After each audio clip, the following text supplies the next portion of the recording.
මේ වීඩියෝ එකෙන් අපි කතා කරන්නේ 9 වසර දර්ශක පාඩමේ එන දර්ශක නීති වලින් පළවෙනි දර්ශක නීතිය ගැන. සම්පූර්ණ පාඩමේම දර්ශක නීති 5ක් තියෙනවා. පළවෙනි නීතියෙන් කියන්නේ පාද සමාන බල දෙකක් ගුණ වෙද්දී ඒ වගේ දර්ශක එකතු වෙනවා කියලා. මේ දෙන්නගෙන් පාදය වෙන්නේ A. පාද සමාන බල ගුණ වෙද්දී මෙන්න මේ දර්ශක දෙක එකතු කරලා තමයි අපි ලියන්නේ. මේ තමයි පළවෙනි නීතිය. අපි මුලින්ම බලමු මේ නීතිය හැදෙන විදිහ. x වල 3 වෙනි බලය ගුණ කිරීම x වල 4 වෙනි බලය. x වල 3 වෙනි බලය කියන්නේ x ඒවා 3 පාරක් ගුණ වෙලා. එතකොට x වල 4 වෙනි බලය කියන්නේ x ඒවා 4ක් ගුණ වෙලා. අපි බලමු මෙතන x ඒවා කීයක් තියනවද කියලා. 1 2 3 4 5 6 7. x ඒවා 7ක් තියෙනවා. මේක බැලුවම තේරෙනවා ගාන විහිදුවල ලියන්න නැතුව කෙලින්ම ගන්න පුළුවන් ක්‍රමයක් තියෙනවා. x වල 3 වෙනි බලය x වල 4 වෙනි බලය ගුණ වුණාම එන්නේ x වල 7 වෙනි බලය කියලානේ. බලන්න මේ දෙන්නගෙම පාද සමානයි. මේ දෙන්නගෙම තියෙන x කියලා පාද දෙකක්. එහෙනම් උත්තරේ පාදය එන්නේ x. 3යි 4යි එකතු වුණාම එන්නේ 7. එහෙනම් ඔයාලා මතක තියාගන්න මේ වගේ පාද දෙක සමාන බල දෙකක් ගුණ වුණොත් ඒ කියන්නේ මේ දෙන්නගෙම පාදේ ඒනේ. උත්තරේ ගන්න පුළුවන් අපිට ඒ පාදයම ලියලා දර්ශක දෙක එකතු කරලා ලියලා. අපි දැන් සාකච්ඡා කරමු 12 එක අභ්‍යාසය. පළවෙනි ගාන 2 5 වෙනි බලය ගුණ කිරීම 2 දෙවෙනි බලය. මේ දෙන්නගෙම පාද දෙක සමානයි. දෙන්නාටම තියෙන්නේ 2 කියන පාදය. එහෙනම් අපිට මේ දෙන්නගේ දර්ශක දෙක එකතු කරන්න පුළුවන්. 5යි 2යි එකතු වුණාම 7යි. ඒ කියන්නේ 2 7 වෙනි බලය තමයි උත්තරේ. දෙවෙනි ගාන x වල 4 වෙනි බලය ගුණ කිරීම x වල 2 වෙනි බලය. මේ දෙන්නගේ පාද දෙක සමානයි. ඒ නිසා පාද xමයි දර්ශක දෙක එකතු කරනවා. 4යි 2යි එකතු වුණාම 6යි. එහෙනම් උත්තරේ x වල 6 වෙනි බලය. තුන්වෙනි ගාන a වල ගණය. ඒ කියන්නේ a වල 3 වෙනි බලය. ගුණ කිරීම a වල 4 වෙනි බලය. ගුණ කිරීම a. තුන් දෙනාගේම පාදය වෙන්නේ a. දර්ශක ගත්තම මෙතන 3යි මෙතන 4යි. අනිත් එක්කෙනා තනියෙන් ඉන්නේ. එක එකක් විතරයි තියෙන්නේ. 3යි 4යි 1යි එකතු වුණාම a වල 8 වෙනි බලය.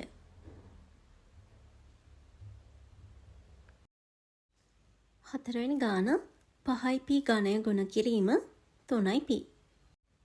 මෙතන 5 තියෙනවා. p ගණයක් තියෙනවා. 5 p ගණය ඊළඟට 3ක් තියෙනවා. ආයෙ p එකක් තියෙනවා. අපි මුලින්ම සංඛ්‍යා ටික ගුණ කරගමු. 3 වරක් 5 15යි. මෙතන p ඒව දෙකක් තියෙනවානේ. ඒ කියන්නේ පාද සමානයි. පාදය වෙන්නේ p, බලය වෙන්නේ 3යි 1යි එකතු වුණාම 4යි. 15යි p වල 4 වෙනි බලය. පස්වෙනි ගාන x වර්ගය ගුණ කිරීම y ඝනය ගුණ කිරීම x වල 5 වෙනි බලය ගුණ කිරීම y වල 5 වෙනි බලය. මෙතන x කියන ඒවා දෙකක් තියෙනවා. x වර්ගයයි x වල 5 වෙනි බලයයි. y ඒවත් දෙකක් තියෙනවා. y ඝනයයි y වල 5 වෙනි බලයයි. පාද සමාන ඒවා සුළු කරන්න ලේසියිනේ. මේ දෙන්නගෙම x තියෙන්නේ. දර්ශක දෙක එකතු වෙනවා. මෙතන තියෙන්නේ y. y වල 3යි 5යි එකතු වෙනවා. එතකොට අන්තිම උත්තරේ එන්නේ x වල 7 වෙනි බලය ගුණ කිරීම y වල 8 වෙනි බලය.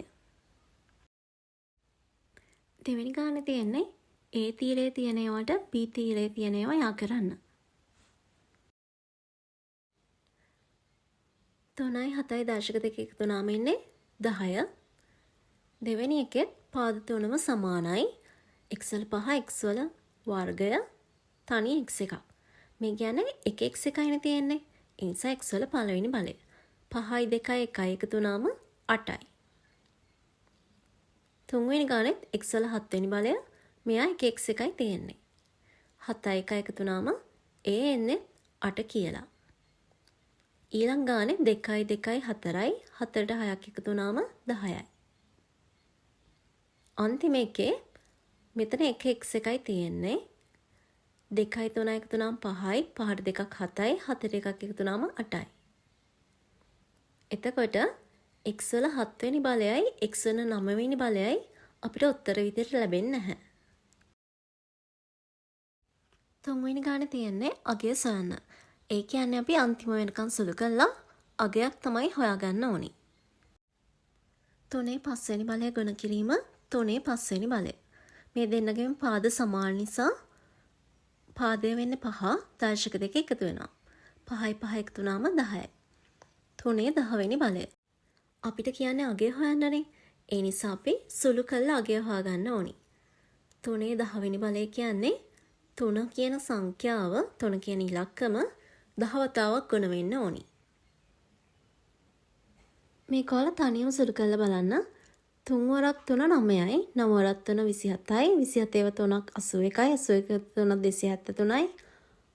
අන්න ඒ වගේ ගුණ කරන් ගියාම මේක 10 වතාවක් ඔයාලට උත්තරේ ලැබෙන්න ඕනි 59049ක් කියලා.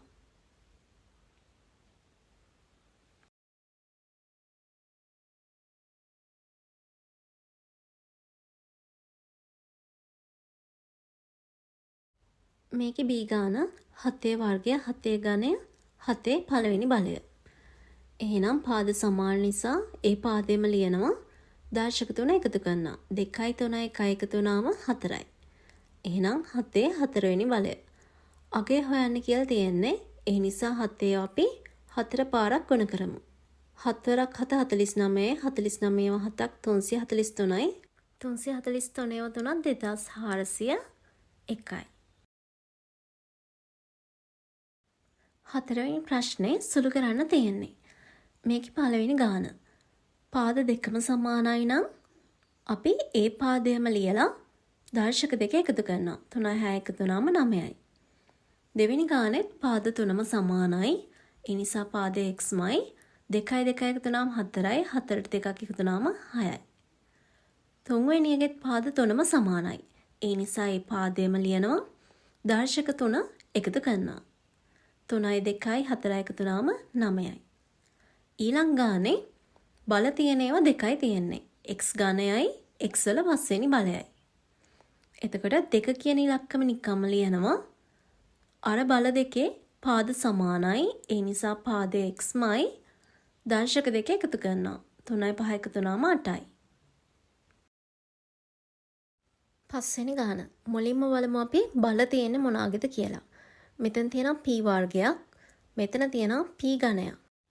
මුලින්ම අපි මෙතන නිකන් තියෙන ඉලක්කම් දෙක ගුණ කරගමු. 5 + 1 10යි. මේ දෙන්නගේ තියෙන්නේ සමාන පාද. සමාන පාද ගුණ වෙද්දී දර්ශක දෙක එකතු වෙනවා.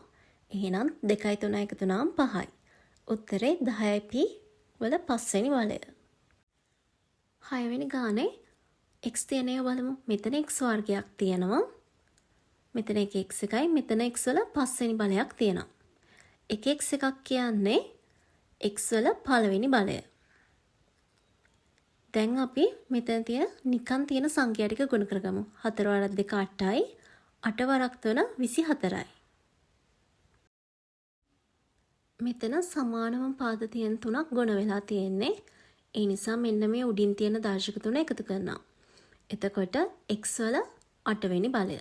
24යි x වල 8 වෙනි බලය. 7 වෙනි ගාන. මෙතන m තියෙන ඒවාක් තියෙනවා n තියෙන ඒවාක් තියෙනවා. ඒ නිසා අපි ඉස්සල්ලාම m තියෙන ඒවා බලාගෙන ඉමු. m වර්ගයක් තියෙනවා. ඒ වගේම m වල පළවෙනි බලයක් තියෙනවා. n තියෙන ඒවා දෙකක් තියෙනවා. n වර්ගයක් තියෙනවා. අනිත් එකේ එක n එකක් තියෙනවා. මේ ඔක්කොම ගුණ කරන්න තියෙන්නේ. නිකන් එළියෙන් තියෙන්නේ දෙක කියන ඉලක්කම විතරයි.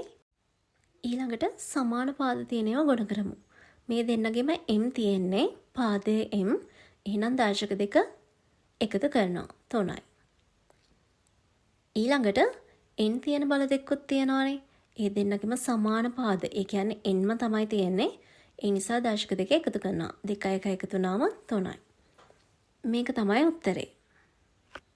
ඔයාලා මේක ආපහු ලියන්න පුළුවන් ගුණ කිරීම ලකුණ නැතුවත් 2යි m ගණය n ගණය කියලා. මේ උත්තර දෙකම හරි. 8 වෙනි ප්‍රශ්නේ මෙතන තියෙනවා A තියෙන බල, ඒ වගේම B තියෙන බල. A තියෙන බල ගත්තොත් A වර්ගය තියෙනවා. ඒ වගේම මෙතන 1 එකක් තියෙනවා. ඒ වල පළවෙනි බලය. ආය අපිට තියෙනවා මෙතන B කියන වගේ බල. B වර්ග තියෙනවා. ඒ වගේම මෙතන තියෙනවා B ඝනයක්. මේ ඔක්කොම ගුණ කරන්න තමයි තියෙන්නේ. අපි බලමු මුලින්ම එළියෙන් ඉන්න ඉලක්කම් ටික ගුණ කළා. 2 වරක් 3 6යි, 6 වරක් 5 30යි, 30 වරක් 2 60යි. ඊළඟට අපි සමාන පාද තියෙන බල ගුණ කරමු. A තියෙන බල දෙකක් තියෙනවානේ. වර්ගයයි 1යි එකතු වුණාම 3යි. ඒ වගේම B තියෙන බල. B වර්ගයක් තියෙනවා, B ඝනයක් තියෙනවා. ඒ කියන්නේ B වල 5 වෙනි බලය. මේක තමයි උත්තරේ. එහෙම නැත්නම් මේ උත්තරය අපිට ලියන්න පුළුවන් 60යි A ඝනය B වල 5 වෙනි ඝනය කියලා. 5 වෙනි ගාන මේ දීලා තියෙන සමීකරණය සත්‍ය වීම සඳහා m හා n ගන්න පුළුවන් අගයන් සියල්ලම ලියන්න කියලා අපිට කියනවා. මෙතන තියෙන්නේ පාද සමාන බල දෙකක් ගොන වෙලා. අපිට උදව්වක් විදිහට මේක දීලා තියෙනවා m හා n ගත හැකි අගයන් යුගලයක් තමයි 3 හා 5 කියන්නේ කියලා. අන්න ඒ වගේ m ටයි n ටයි ගන්න පුළුවන් අනිත් අගයන් ගැන තමයි අපෙන් අහන්නේ. මේ දර්ශක දෙක එකතු වුණාම ඒ කියන්නේ 3යි 5යි එකතු වුණාම 8 කියලා උත්තරය ලැබෙනවා. එතකොට මෙතන m වෙනුවට අරන් තියෙන්නේ 3 කියන බලය. n විදිහට අරන් තියෙන්නේ 5 කියන බලය. අපිට ඇත්තටම ඕනි වෙන්නේ 8 කියන සංඛ්‍යාව හදාගන්න පුළුවන් විදි. 1යි 7යි එකතු වුණාම 8 හැදෙනවා. 2යි 6යි එකතු වුණාම 3ට 5ක් එකතු වුණාම ඒ වගේම 4ට 4ක් එකතු වුණාම 6ට 2ක් එකතු වුණාම 7ට 1ක් එකතු වුණාම